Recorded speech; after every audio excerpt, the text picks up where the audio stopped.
Live. We are on the air. All right. It's funny. I just got in here. I'm like, you're usually in here first, and you were not in here yet. And then you just popped in. Well, it's funny because I'd been in here for about 5 or 8 minutes, and then I thought, well, maybe my stream wasn't right, so I jumped out and jumped back in. So, So you were in here. Hello, sir. Oops, I'm changing the branding stuff. Hold on a second. It still says Bible every morning. We are on This Way Network. There we go. yeah. All right. How are you doing? A long time no. How am I doing? Yeah. I'm bearding. That's what Yes, I'm you are. I'm bearded. It's my wife's like, it's getting too bulky. Can you trim it? I'm like, yeah. I got to trim it. Have you ever had a beard? I have. Well, no. If you count 2 weeks of backpacking as a beard, yes. If not, no. It counts. Well, I don't know actually. How fast does yours come in? It comes in reasonably quickly. It's thick enough. It's annoying enough that when I don't get past that itchy phase, and so the moment you clean up or whatever, it starts to itch, and so it's about the time I get rid of it. So the itchy phase is hard to endure, but I'm pretty much past the itchy phase. Because it's when the whiskers curl under and poke you in the face. But now all right. All right, enough about beards, right? How are you? I am doing well, just a little tired. We just flew back from Missouri last night and have had a short but busy and fun vacation. Got to see family, got to see some of the Ozarks, go down to Silver Dollar City, do some canoeing, things like that. So it's been a lot of fun. The Ozarks. You betcha. There's a TV show that I can't recommend. I'm forgetting the name. I think it's just called, I forget what it's called, but it takes place in the Ozarks. It's right. Seedy, underhanded immorality of humankind, even in the Ozarks. Yeah, it shows up there. So, well, it's funny because one of my friends, I was telling him we were going there, and he's talking about a park that was down there, and I was like, "Oh yeah, that's kind of Ku Klux Klan type stuff." And then I realized it has nothing to do with the Ku Klux Klan, but there was, people who would go around, wear hoods, and it was all Klan and tribe related stuff, not racial, but people burn stuff down. So yeah, you get that humanity's depraved wherever we live. So, oops, I put the wrong one up here. It's like, what was the name of that show? Oh yeah, it's called. It's Breaking Bad-esque. I don't know if you're familiar with Breaking Bad. I've heard about it. I've never watched it, so yeah, that's what I'm saying. I wouldn't recommend. I as an artist, right? I watch it for its artistic, creativity and etc. How it's storytelling. Yeah, some of that stuff is just existentialist, meaningless, hopeless, gratuitous, stuff for the sake of being gratuitous. So that's why I don't recommend it. So one of the thoughts of maybe a show at some point in time is, why did God create both artists and scientists? Because they approach life very differently. And there's it's just, I was kind of thinking about that. It's like there is this very broad range of people that God has made. And so I'm pretty sure he did that intentionally, but pretty sure it's those two personalities of people tend to not get along very well because they don't think the same way. Yeah, and it is. I mean, we have, I forget the terminology, but we have I guess confirmation bias, or we're born, we are who we are, we go through life the way we are. And for the most part, we think everybody's just like us, right? For the most part, as we're growing up, we grow up and like, this is the way I see the world. Everybody else must see the world this way. And it takes interacting with others to realize there's some people that see the world very, very different than I don't understand why. And it is God's design. And it is, just as there are different roles for, a man and a woman have their different roles. And in a family, a father and children, there are roles. And God's designed humanity needing each other. And so realizing God created these different personality types and different proclivities, different interests, and thinking we scientists are superior to those artists over there, and the artists going, oh, those scientists are so boring. We're interested in this and that. But we need each other, right? God designed us this way. And which brings us together, you and I. I am a science enthusiast, and you're an you appreciate art, right? So there is that overlap where we come together. It is, and it's funny because to my best or good first approximation, many of the marriages I know, God seems to bring two of those opposite ends of the spectrum people together. I think to show that, hey, the differences you have are small compared to who you are in Christ. So I do think there's a very good reason for it, but I think it did just strike me how differently people think. And I think that's related to our conversation today of whether science can determine morality, because I think there's some things that we assume everybody thinks, and you get out to other cultures and you find, no, it really doesn't. That Judeo-Christian values play into how we think about that a lot. And so and that's that kind of going back to you're raised, you grow up a certain way, thinking everybody sees the world the way you do it. That also expands out to a culture that you're raised in, whereas this culture is this way and you think all cultures are that way, and they're not, right? The ethnopocentrism, I think, is what it is. Like, I've grown up in this culture, every other culture must have these same value structures. And like, Tom Holland, the historian Tom Holland, not the Spider-Man Tom Holland. I've heard a little bit about him. I've not read him extensively by any stretch. I think I have his book here. Oh, I think this is it. He does write, Dominion. I've heard and read a little bit of that book. I've purchased it and heard. I haven't yet read it, so I purchased it and heard a little bit. But the premise of it is that really Christian atheists, right? That atheists raised in a Christian culture have these Christian values, right? The morality that we're talking about, that they're raised in a culture that's a Christian culture, and so they grow up assuming certain rights and wrongs, not thought through that they come from God, just that this is what our culture believes, and that it's only through a Christian culture that they've even been able to succeed as an atheist. Because if they were an atheist in for example, Muslim culture, they wouldn't exist, right? They would be massacred or whatever, right? Because certain moral structures tolerate other points of view, as an example, right? Well, there was a book that I've read enough to know kind of the basic premise. I think it's called Misunderstanding Christianity Through Western Eyes, I think is the name of the book. But one of the things he talks about in there that is related to what we're talking about that really stood out to me was how, you talk about the things that you talk about, and it's like, is this right or wrong? And there are these explicit discussions you're having, or explicit conversations. But then there's also these mores, the things that everybody knows that nobody talks about.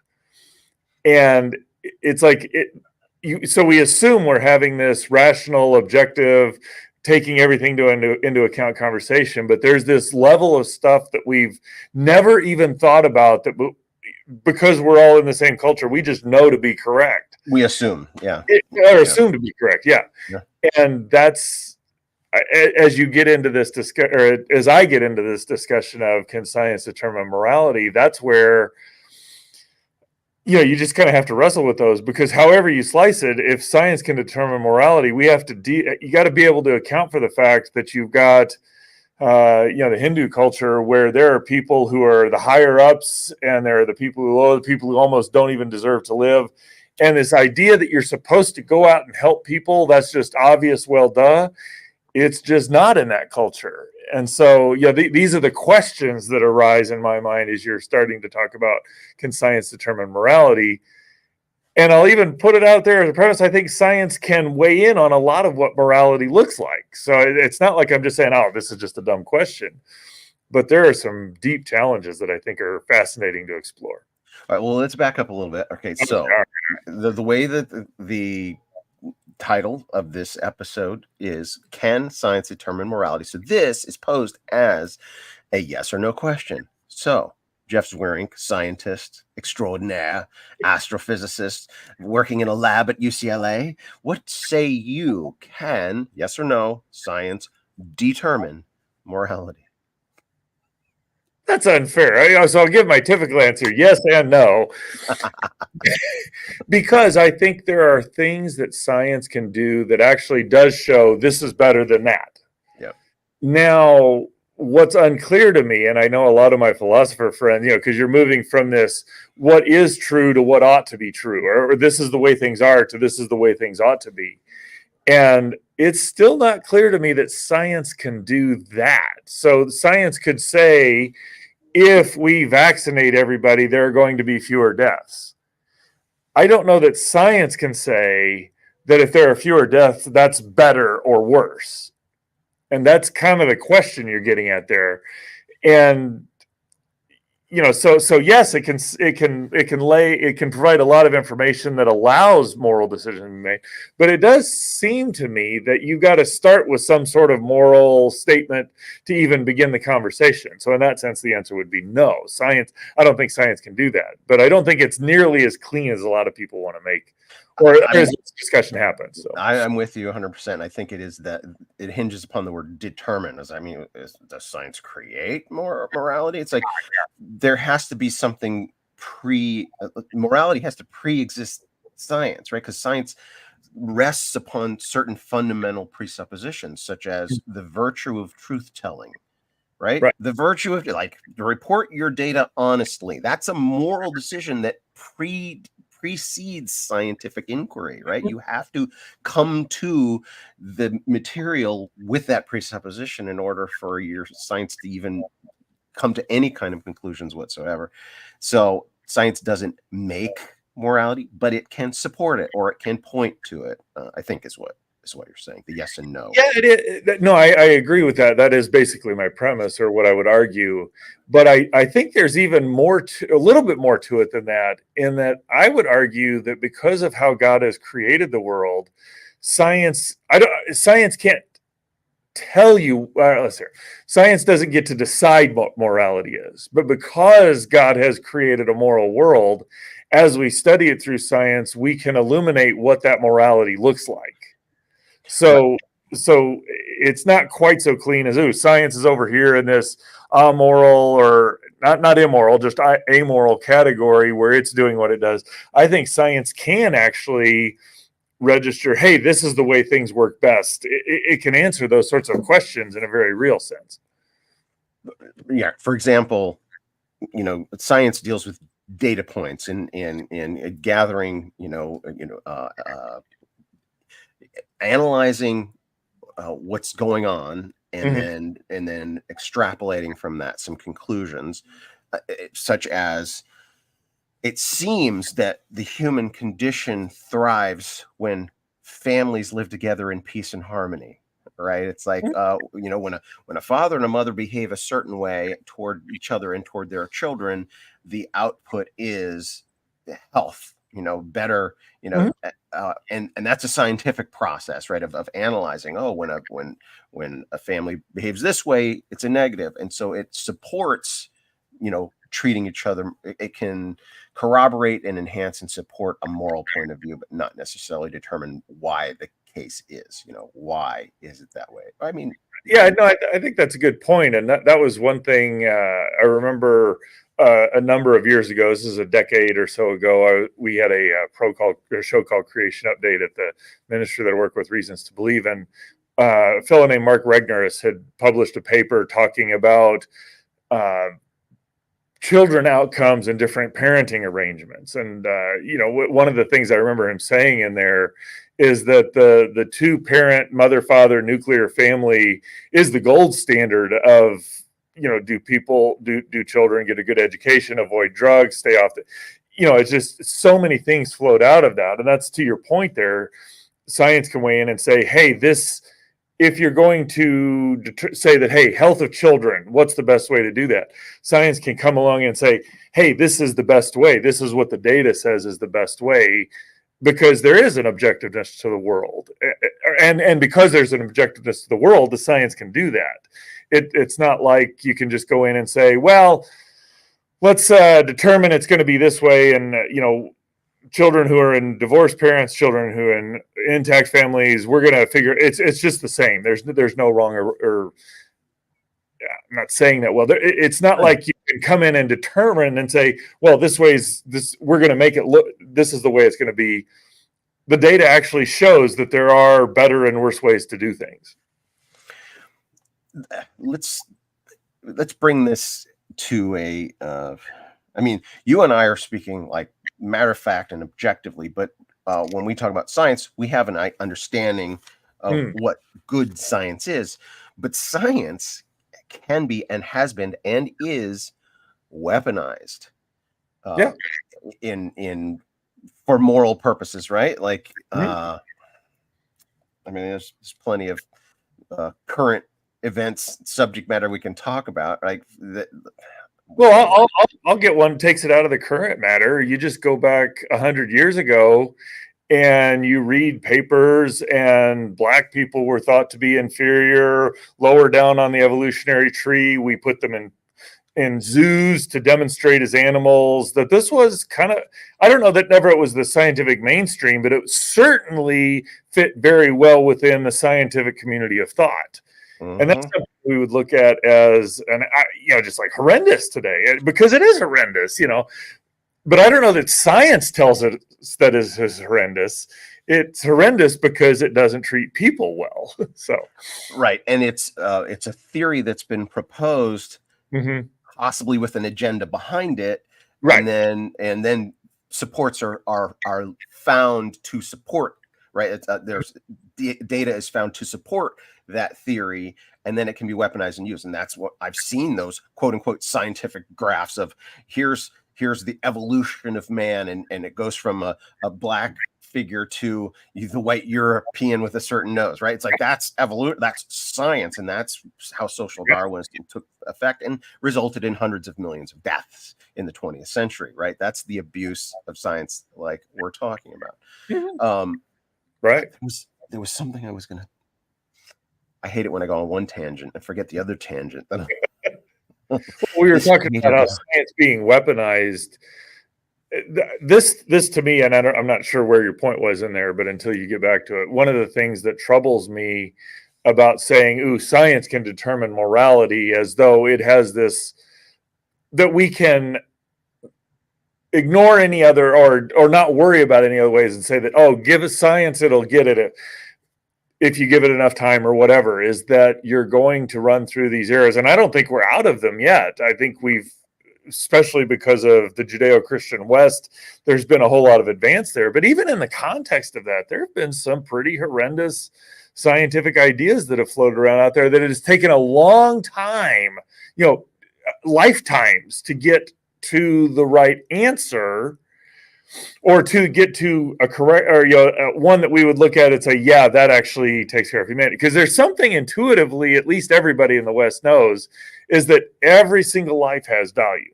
And I'm not sure how you get to that conclusion scientifically, because the moment you say every single life has value, there is tremendous cost to taking care of every single life. And so that's there is. You see where I absolutely. In fact, I was having a conversation with someone within the last 2 weeks, a person that's on the wrong side of the abortion debate, right? And I was making the point that we live in a culture today where it's seen as well, I didn't make this point, but he ended up making the point. It's acceptable to grind up humans, right? Literally, to grind up human tissue. And he, understanding where I was going with this, is like, well, if it's he didn't say it in these words, but for the greater good, right? Well, and saying, well, who am I to judge that and this and that, right? It's like that slippery slope that there's no moral underpinning for a person. Like if they're sided with a certain, political or moral viewpoint of the world, they're forced to accept some of the most horrific behaviors, right? They're forced to justify how could grinding up the most innocent human material life, how could that ever be a good? Right, to you and I, it's unconscionable because we understand that human life is the most valuable thing in existence, the Yeah. crown of creation. Like, we as humans are the whole point of creation, right? God wanted to become human, right? Or the plan was he would take on human flesh. That's the proof. That's the evidence that what we are is the crowning achievement of God's all of his creativity. Right. And to discount that the most innocent human life can just somehow be a moral good to end it and grind it up, right? That's that. Well, and if you notice, if you at least in my sitting back and kind of trying to look at the arguments being made there, to the best I understand it, or as I've heard it articulated, on the pro-life side, you've got two lives at stake here. There's the life of the mother and there's the life of the child, and one doesn't get to trump the other in terms of who gets to live. And the other side, it seems to me, there's the life of the mother, and then there's the fetus, the unborn, who's human but not quite a person. We're now having this discussion of who gets to qualify as humans or persons or personhood. We know that you and I fall into this class of human persons, so we enjoy the rights that gets to carry. There's something about that unborn child that doesn't quite classify in that. So we're deciding amongst things that will be human, which ones are really human and which ones really aren't.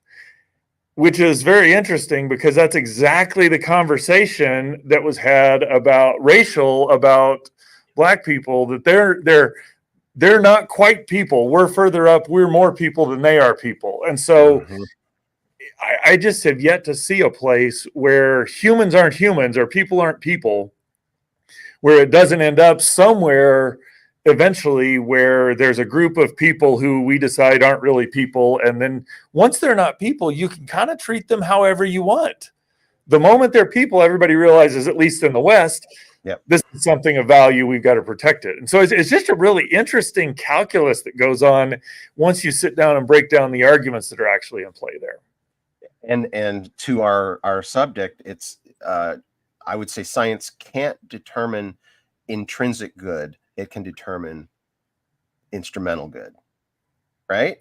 So would you distinguish those? Well, so we believe human life, as Christians, or as we're talking about, human life is good because it's human, right? Okay. Because of what it is. It has value for existing, right? It is a good because God created humans, and humans have value because they're human.